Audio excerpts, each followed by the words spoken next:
it's Megan, and today I'm here to do my first ever book talk. Today we are going to be discussing A Darker Shade of Magic by V.E.Schwab. This book is the first book within the Darker Shades trilogy, and the third one in the series has just come out this February, A Conjuring of Light. And this is the reason why I've recently obtained this amazing book.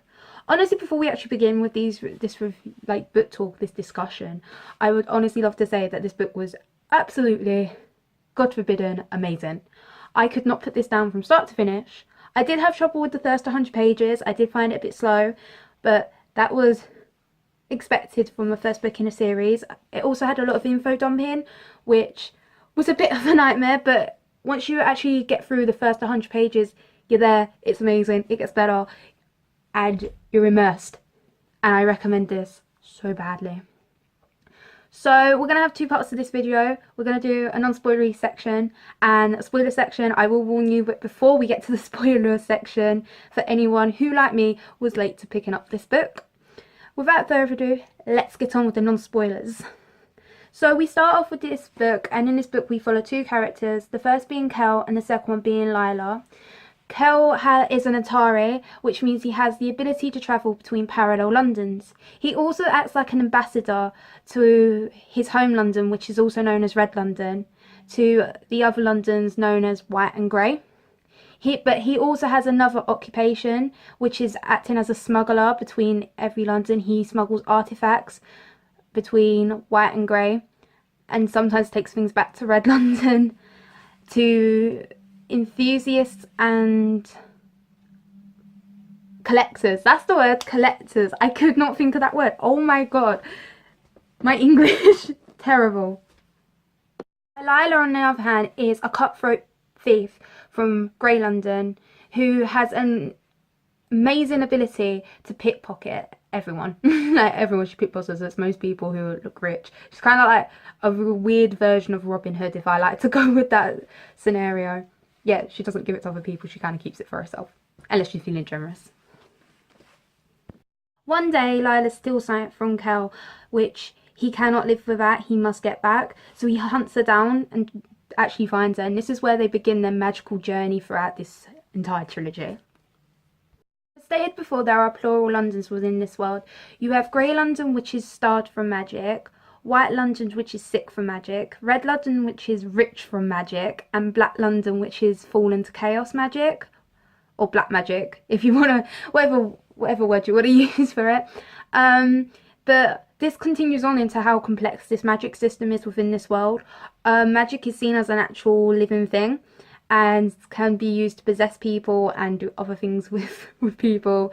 It's kind of passed through blood, but it doesn't mean that someone like your dad or your mum was an Atari or before you, or the strength for your mum and dad affects the strength for you. If that makes any sense to anyone, because it doesn't make sense.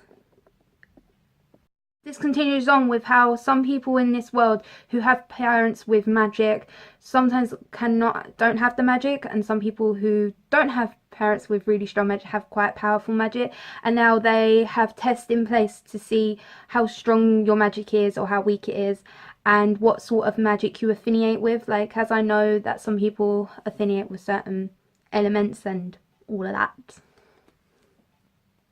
Within this world, the politics are quite complex. I do think that with most high fantasies, the politics within the books are really hard to grasp sometimes, and you're kind of like, I just don't understand why this is happening, or what's the politics behind this.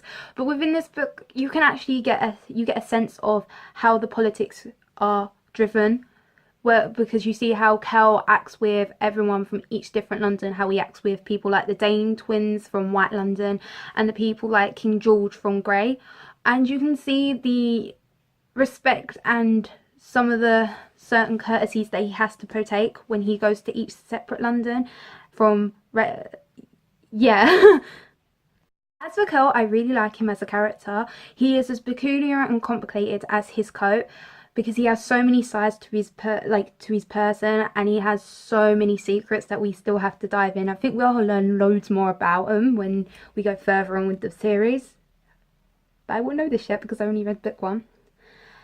He was adopted by the Mareshes. I hope that's pronounced it right, because some of these names, oh my god, who took him in from a young age, and from that, oh my god. Kel was taken in by the Mareshtas, who are the rulers of Red London. He also has an adoptive brother called Reese, and through this he also struggles with the fact of he feels like an outcast within the whole entire royal family, and he feels more of a possession, which is kind of really mean, but you know, he kind of feels like a possession. And this is due to the fact of that they never really show any sort of association with him until he has to go on business to correspond with the other Londons, which is really sad, but that's it. Now, and Lila has to be one of my favourite characters in this book, apart from Reese, because he's awesome too. But Lila has to be one of them because she's badass in her own right. She literally gives a new name. Lila has to be one of my favourite characters because she's badass in her own right. She knows when a situation goes a bit south, and she knows that what she can handle. Because say if it's like most people who we class as a badass nowadays in literature usually go in for, oh my god, it's a dire situation, we're gonna kill all these people, and they go and do it anyway. Yet with Lila, if it was that kind of dire, she'd be like, nope, this is it, I've had enough. And this is kind of why I like her. It's kind of really realistic, and it's kind of like something where we all go through the fight or flight situation, and it was so good. Oh my god, yes. So I think that technically wraps up my spoiler-free section. Bit rough around the edges, but I can't really think of anything else that I can talk about that wouldn't actually ruin any part of this story for you. So for people who haven't read this book, I recommend you go read this, then come back and watch this video from this part. So without further ado, see you later, non-spoilery people. Bye. So when we go with the spoilery section, I really want to start off with Kel, because Kel, who is one of the main characters within this book, is amazing. But we're going to start off with how he has to struggle with everyone treating him like he's a king, and he feels really uncomfortable with it because they all bow to him, they all run away from him in the street, or they all kind of give him offish looks, and it's horrible, all because he's Avon or blessed to be an Atari. And I'm just like, oh, poor Kel. There's no love there. They just don't, they respect him, but they're actually scared of him as well. And I was like, ooh, that's not very nice. Even though Kel struggles with being haunted by his past and what happened to his family, because he also has the memory mark on him, which I thought was a really interesting thing. I hope we learn more about that within the other two books, because I kind of really want to know why he got that. What's that about? I have a theory on what kind of happened. Like, I really think he was from Black London before it actually fell or something, but that's for another thing. That is just me having like little moments where I think he was like, his mum and dad were from Black London, and before any of it fell, they kind of sent him to Red London, and that's how he kind of got adopted. But that's me having a fan theory, a very, very big fan theory. So with being on the subject with the family that Kel surrounds himself with, I like to go on with the relationship of Reese and Kel. I actually find their relationship very weird and very give or take more on Kel's side than on Reese's. When Kel kind of tells him about his struggles with feeling like a possession and how he uses kind of like smuggling as a counteract to kind of deal with it, he kind of gets really angry with him and tells him to kind of stop, which I kind of get as like a brotherly situation where your brother's doing something that shouldn't be really going down. So he kind of tells him, nope, that's it, you gotta stop. But he does it in such a way that makes me feel like, it's more on, I don't know, it just feels really strange, because he sits there and he's like, oh, what, have we not gave you enough? And it's like, well, oh my god, it's more about money and what he can give him. There was no actual love in the situation. Oh, why do you feel this way? Or what's going on? What's going down? with you. You know, there's nothing like that. It's just, are we not giving you enough stuff? And I'm like, what?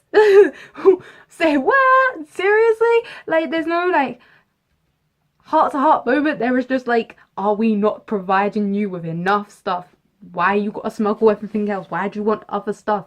And you're kind of like, wow, what brotherly love. But I don't know about this relationship. I just found it very weird at first, very strange, and not very brotherly. Not what I expected from a brother, like a semi-brother relationship, especially when they've grown up together. Oh.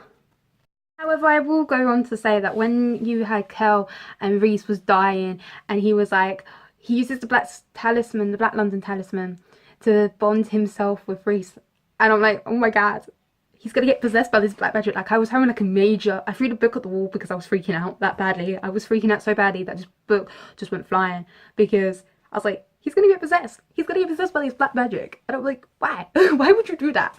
He didn't have like any sort of like, what's it called, brotherly responses with it, with Reese. Like, Reese didn't show any sort of, he showed fondness. I will show there's a lot of fondness between the two, but there wasn't like what I expected, like a family bond between them. But he gives up, he bonds his own life with Reese, and it's really heart-wrenching. Like, I'm like, oh my god, he loves you that much. And I just don't feel any love from Reese towards Cal at this minute. Maybe it's just me. Maybe it is. You see a lot of self-sacrificing on Kel's part for Reese, especially like where you get to the scene where he's describing how the cutthroats came and they took Reese, and when he found him and he was kind of like he was dead, so he started cutting himself to try and heal him with blood magic, and you were kind of sitting there thinking, oh my god, wow. And then Reese forgives them all, but then Kel's like, hell no, so he goes back and he kills them all off, and you're like, you just gave up. Like, he just gives up his innocence for Reese, to protect Reese a lot. And I was like, that's even more heartbreaking. Everything in this book's heartbreaking. Okay? Heartbreaking. And then we go to Lila. And Lila is really ambitious within this book. She's obviously in Grey London. She's pickpocketing. She's dressed as a man. She's very smug with herself because no one realises she's a woman. And I'm like, this is awesome. This is like the funniest thing ever. And then she has the whole conversation with the police right in front of everyone as she's living on the line with this sort of situation. And her ambitions are so out there. Like, she wants to be a pirate, she wants a nice sword, and she wants to have nice boots and a nice coat and a nice ship. And I'm like, that's awesome. That is like, this is what I'm saying. This is why the character is so good, and she's so out there with what she wants. She just wants adventure. Oh god, you gotta love Lila. So the whole point where Lila uses the stone to go through to Red London, my heart was in my throat. I was so panicking. I was like, oh my god, what happens if she gets splashed or something? What happens if it's like a moment where she gets evaporated into nothing? And my favourite character's gone. I have no sass. I have no person that literally puts Kel in his place. And it's quite funny. But it's okay. She's fine. She gets through to Red London, but they get separated, which is even more awkward. And she's walking around and everyone's talking Arnesian, and she doesn't understand a word of what's being said. I know one calls her a thief. I know that much because I was trying to figure out most of the words as we were going on. So me and Lila were sitting there like, what they on about? What they calling her? Until Kel recently finds her after she nearly gets arrested. Which is a normal day for Lila. A normal day. But then you had the whole point with Baron and how Holland kills Baron off, and I was like, I liked Baron. Why would you kill him off? Like he deserved a lot more in life. I thought he was gonna go on. I thought he was gonna be like one of the main characters, but he wasn't. He's killed off, and I'm like, that's harsh. Especially because he's like the only family that Lila has. And he's not even technically family. He's technically like, I want to say adopted her in a really loose sense. In a really, really, really loose sense. But adoption nevertheless. After Kel saved Reese, he kind of has the stone bonded to his hand. And you have all the black veins that are going up his arm. And we were like, that's not healthy. That can't be healthy for you, honestly. Especially when you had all the other people. You had Jen, who got stabbed, and then the black magic went into him and he kind of rotted. And you had all the people that kind of, their skin started flaking off their body, and we were like, eesh, that can't be good for you. Like, your skin's gonna start falling off or something, and I'm gonna freak. And it was just like, oh, it was terrible. Really, really bad. And then the whole point of, they're like, Kel's like, you know what, we're going to White London, because they find out that the stone was actually broken in half, and the other half Athos Dane has, and we're like, oh, there's gonna be a big battle. We're gonna have a battle. So him and Lila travel to White London. Lila gets to go through, but Kel gets pushed back by Holland. Then we have the big fight between Kel and Holland, while Lila's fighting off the public of White London, as I'm going to call it, because I couldn't think of a better name to deal with it. But Kel's fighting Holland with magic, and he kind of realises that Holland doesn't like what he's being forced to do, and he's being forced to do a lot by Athos and Astrid. And in the end, he kind of kills it. And we're like, oh, no. But no, I ain't going to ruin this bit yet. I'm not going to ruin it. We're going to say this at the end, because this ending, what I've got on a freaking theory for in the next book, and it's going to happen. But then Kel kind of semi-kills Holland off. So he isn't properly dead. He's kind of passed out, and he's kind of got a really, really faint heartbeat. And I was like, okay, he might come back. We might have like a Holland moment where he comes back in this book. But they travel. Kel takes Holland's body back to White London, and they end up going back to the Danes' castle, as I like to call it, which used to be a church, which was quite creepy, because I find it very creepy. But you have Astrid and Lila who go to do battle, and then we have Athos and Kel who are fighting it out with magic. The whole point with Lila is, Lila just made me laugh my face off with this whole point of where she's gone, and she finds Astrid sat in the chair. She tries to shoot it off, which kind of bats off and then strikes her. Then she realises, I'm gonna scrape the spell off the floor. Astrid kind of wakes up and then really beats the crap out of Lila. And I'm really upset, because Lila's like badass. She should be killing Lila. And I'm like, not Lila, she should be killing Astrid. But she gets squished by a rock. She's still going, but she gets kind of, all these rocks come down and she kind of falls on her. Then Astrid says like, oh, I'm going to put you into my floor. And I was like, what? No, that's so cringe. Imagine it. Imagine what she does. Like, she must scrape all the meat off her bones and something. And I was like, ew. And actually, talking about the Danes, what they do to, I think it's Beckon? We're going to say it's Beckon, because I think it's Beckon. Probably really pronouncing it wrong. Where they take him because he shows defiance towards them, and they kind of make him their little bitch. When I like to talk about this, he ends up being their little bitch, but has the whole time, but not like the soldiers that they have patrolling their castle, where they do it, they're like zombies. He actually knows what he is doing, and he doesn't want to do it, so he actually sits there and he tries fighting it a lot. And I'm like, oh, I feel bad. And then Lila has to kind of kill him, and she kind of feels bad about that a little bit, and you're kind of like, damn, so glad they die. Then we go back to the point with Athos and Kel fighting it out. You have Athos, who is being a bit of a douche with what he's saying, and he kind of sitting there and he's kind of saying to Kel, you lack the conviction, you lacked all this. So Kel ends up having to use the stone to actually defeat Athos, but that kind of blows out as well, because it doesn't do much to him. In the end, Kel kind of goads him out a little bit and tells him that he hasn't got the power to actually fight him hand on hand. So Athos, being Athos, thinking that he's the whole powerful man that can control magic, creates this big ass python, and he tries to dispel it, and it doesn't really like that, so he bites his head off. And I was like, it couldn't happen to a nicer guy. It couldn't happen to a nicer guy. He's dead. Bye bye, Athos, you know. And then in the end, Kel dispels him with blood magic, and he does die. He ends up healing the stone, which was a very intriguing scene. Very intriguing. But then you get to the whole point of where it comes to near the end of the book, and you have Kel and Lila who are taken back to see the king and queen of Red London, and they don't even ask if he's okay. Like, this was really like a heartbreaking moment for me, where he's kind of sitting there and he looks beaten up and crap. you know, and none of them sit there and go, oh my god, are you okay? We adopted you, but we ain't gonna ask you if you're okay. The only person they actually really cared about was Reese and how Reese was doing, because he was their actual son, their heir, and all this. And I was like, my god, your adopted son's in front of you. Where is the love for this guy? Nothing. He just saved your kingdom. Nothing. And I was like, no wonder why he feels like an outcast. And I think it was really pulled across that they do seem to think of him as an obsession, an object, and not a person. And it really made me feel bad for him. It was horrible. It's a horrible incident. Oh my god.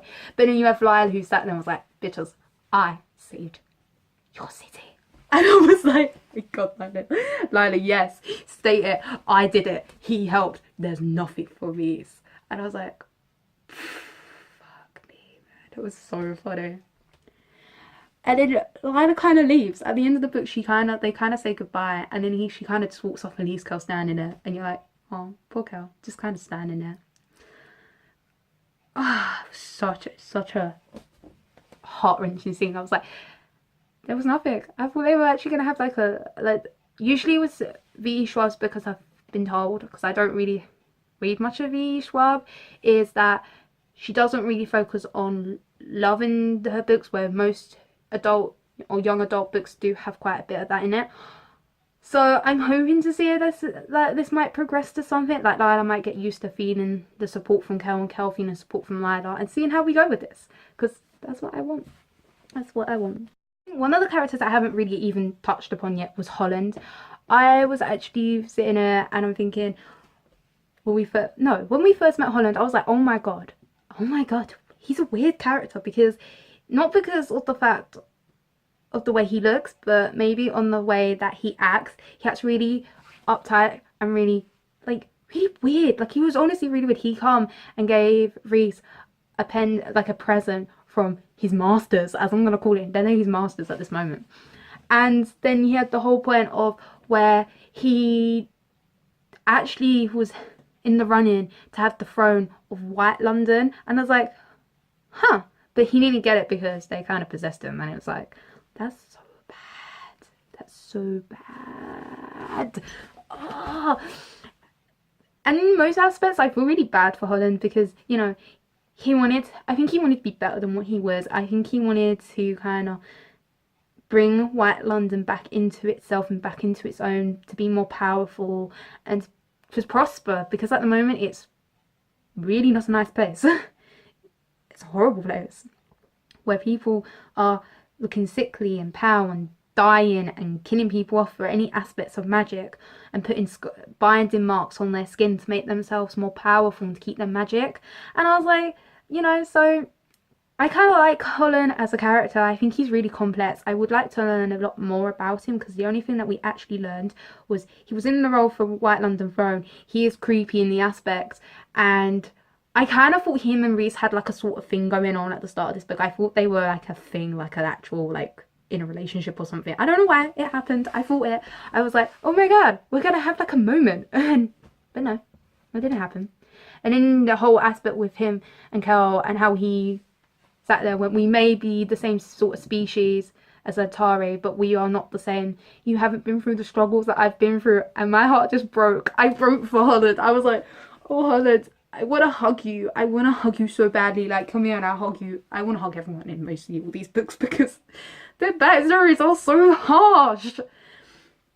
But yes, I had moments. I had moments with Holland. Oh my god, that was a bad moment. I just had it. Oh, poor Holland. Finally, I do want to touch upon how you had Master Tyrion. We're gonna go with Tyrion. When Master Tyrion actually stopped Lila and stated to her that she has magic that she hasn't activated yet and hasn't been used, and I was like, oh my god, she's an Atari too, because apparently one of her eyes got taken out and she has a glass one. So I was like, oh, she's an Atari. I know this. I'm telling you now, she's gonna be like an Atari or something. And I was having like a moment. But that's another fan theory that I have. Another one that I come up with. Probably isn't right, probably totally wrong, probably me just having like a moment where I'm like, yay! But yes, I hope she does come back, and I hope we do see her like activate this magic and totally make herself even more badass than she actually is. So actually at this point I really think this is a good time for me to wrap up. Yes. So thank you for watching my probably really bad book talk. Because this is my first one, so it's probably going to be terrible. I hope the next one's better. If anyone has any advice for these book talks, just leave it down below. Tell me what your thoughts about this book, because my god, this book ruins me. So, you know, let's have it out together. Thank you so much for watching. I hope you enjoyed. Until next time, bye.